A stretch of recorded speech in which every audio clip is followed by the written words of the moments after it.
예, 요즘 신탁 부동산 임대차 및 분양 관련해서 보도들이 다시 줄잇고 있습니다. 임차인이나 수분양자가 신탁 부동산에 관해서 미처 확인하지 못하고 임대차 계약이나 분양 계약을 체결했다가 나중에 신탁 부동산인 것을 확인하고 보증금을 이제 못 돌려받거나 분양 계약 해지 후에도 분양 대금을 못 돌려받는 이런 일들이 좀 속출하고 있다는 얘기인데요. 먼저 신탁 부동산이 뭔지 간단히 살펴보고 부동산이 신탁된 경우에 보증금이나 분양대금 돌려받는 법에 관해서 알아보겠습니다. 먼저 신탁 부동산이라는 것은 신탁법에 따라서 신탁회사 등의 그 소유권이 신탁된 부동산을 뜻합니다. 이제 신탁이라는 것은 여러분께서도 여기저기서 많이 들어보신 이제 그 명의신탁이라는 개념과는 조금 다른 개념입니다. 명의신탁은 말 그대로 명의만을 신탁해 두는 것인데요. 사실은 내 부동산인데 예를 들면 제 와이프 명의로 집을 사두면 그게 명의신탁입니다. 이제 신탁은 그렇게 명의만 맡겨두는 게 아니고요. 실제로 해당 부동산의 소유권 및 관리권 등을 이제 모두 신탁회사 등에 대해서 맡겨두는 그런 제도입니다. 이제 신탁 등기가 격료가 되면 소유권이 이제 대내적으로도 대외적으로도 모두 수탁자인 이제 신탁회사에게 넘어갑니다. 신탁제도가 이용되는 이유는 주로 부동산 개발 사업에서 돈을 빌려준 대주, 그리고 건물 지어주는 시공사, 그리고 수분양자들과 시행사 사이에서 돈이 허투루 쓰이거나 유탈되지 않고 가야 할 곳으로 가도록 수탁자인 신탁회사가 잘 관리하게끔 하기 위해서 하는 겁니다. 신탁회사는 이제 우선수익자라고 불리는 대주들과 이제 시공사들의 동의를 얻어서만 신탁부동산을 이제 처분할 수 있게 되고요. 나중에 분양이 다 끝나고 남는 이익이 있으면 시행사가 최종적으로 그 잉여를 분배받게 됩니다. 이거에 대해서 종전에 제가 PF 그 대출 사기 안 당하는 법이라는 제목으로 찍은 동영상에서도 한번 말씀드린 적이 있죠. 이런 구조에 관해서요. 자, 이런 개발 신탁 외에도 마치 근저당권과 마찬가지로 해당 부동산을 담보로 삼아가지고 은행권으로부터 금전을 유통하기 위해서도 신탁 제도가 쓰입니다. 보통 담보 신탁이라고 불립니다. 돈을 빌린 위탁자가 돈을 못 갚으면 신탁회사는 우선수익자인 금융기관의 요청에 따라서 해당 신탁부동산을 공매 등의 방법으로 이제 처분할 수가 있습니다. 자, 그런데 이제 가장 중요한 부분은요, 일단 신탁 등기가 이루어지면은 그 부동산의 소유자가 위탁자인 이제 본래 소유자가 아니라 수탁자인 신탁회사가 된다는 점이에요. 그래서 이제 본래 소유자인 위탁자랑 여러 가지 계약을 체결을 하더라도 수탁자인 신탁회사에 대해서는 이제 대항할 수가 없게 되는 그런 안타까운 일들이 종종 발생합니다. 그래서 신탁된 부동산에 관해서 계약을 체결할 때는 반드시 신탁회사가 계약 당사자가 되어야 합니다. 그래야 불의의 사태를 이제 미연에 방지할 수가 있습니다. 그런데 이미 부동산이 신탁회사로 넘어간 경우에 이제 어떻게 할 것인가? 이에 관해서 이제 경우를 나눠서 해결책을 말씀을 좀 드려볼게요. 자, 첫 번째, 내가 임대차 계약을 체결할 당시에는 신탁 등기가 이루어져 있지 않았었는데 어느 날 살펴보니까 신탁 등기가 이루어져서 부동산이 신탁회사에 넘어간 경우입니다. 축하드립니다. 요즘 같은 때에는 최고의 상황입니다.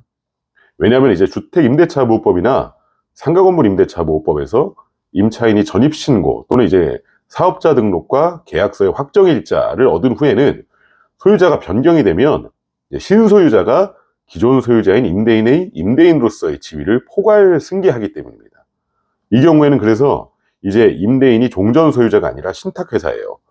그래서 신탁회사를 상대로 보증금을 돌려달라고 청구를 하면 신탁회사는 빼도 박도 못하고 보증금을 돌려줘야 합니다. 그런데 신탁회사들은 모두 자력 있는 회사들이고요.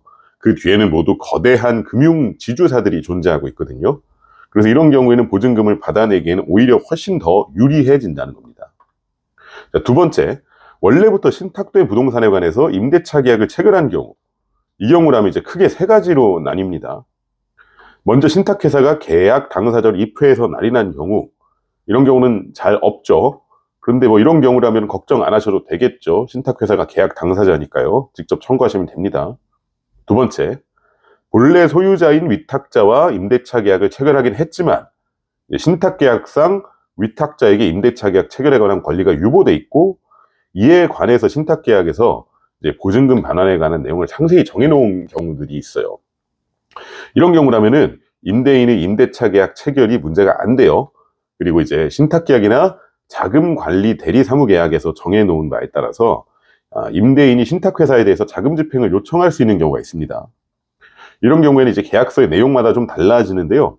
계약서에서 임대차 만료 등에 따른 보증금 반환이 필요한 경우에 위탁자가 자금 집행을 요청할 수 있게끔 정해놓은 경우가 있다면 임대인의 신탁회사에 대한 자금 집행 청구권을 대리 행사하는 방법으로 보증금을 회수할 수 있는 경우가 있습니다. 마지막으로 그런 규정도 없는데 임대인이 임의로 임대차 계약을 체결한 경우, 자, 이 경우에는 임대인이 가진 다른 자산에 대해서 집행하는 것 외에는 사실은 보증금 돌려받기가 좀 어렵습니다. 이제 그래서 이제 신탁계약서랑 자금관리 대리 사무계약서를 좀 확인을 잘 해보셔야 되거든요. 근데 이건 온라인으로는 확인이 안 돼요. 등기소에 직접 내방을 하시면요, 해당 물건에 관해 가지고 신탁 원부라는 걸 열어볼 수가 있어요. 꼭 열어보시고 이제 상담을 요청을 하시기 바랍니다. 그리고 이제 임대차 외에 분양계약의 경우에도 이런 문제가 좀 많이 발생하거든요. 요즘에 좀 상당히 많은 수로 이제 질의가 들어오는 사안들이에요. 이제 경기가 좋았을 때 분양계약을 체결했다가 차후에 여러 가지 사유로 인해 가지고 분양계약이 해지가 되거나 해제가 되는 경우들이 있습니다. 이런 경우에 분양대금을 이미 납부한 분양대금을 이제 반환을 받아야 되는데 이거 신탁회사가 들어가 있는 경우에 못 돌려받는 경우들이 종종 있거든요. 그러니까 주택이나 건축물 공급계약을 체결했는데 공급자로 시행사랑 시공사만 들어와 있고 신탁사가 안 들어가 있는 경우, 이런 경우예요. 이런 경우에는 이제 신탁사가 등기도 안 쳐주고 또 이제 분양대금도 안 돌려주고 이렇습니다. 이 경우에도 마찬가지로 이제 신탁 원부 열어보셔야 돼요. 신탁계약서 확인을 좀 해보셔야 되는데요. 이제 경우에 따라서는 신탁계약서에서 분양대금 반환 등 채무가 발생한 경우에는 우선적으로 이제 자금 집행을 하도록 정해놓은 그런 규정들이 있을 수 있어요. 이런 경우라면은 이제 위탁자를 대위해서 신탁회사에 대해서 분양대금 반환을 청구하거나 등기 청구를 할 수 있는 경우들이 있어요. 이게 신탁계약서가 각 계약서마다 특약사항이 다 달라가지고 일괄적으로 말씀드리기는 좀 어려워요. 그런데 잘 분석을 해보시면은 분명히 이제 구제의 여지가 있는 경우들이 있거든요. 문제가 생기신 경우에는 한번 열어보시고 따로 상담을 요청해 주시면 제가 검토를 잘 해드리겠습니다. 지금 이런 문제들 발생하신 분들이 굉장히 많거든요.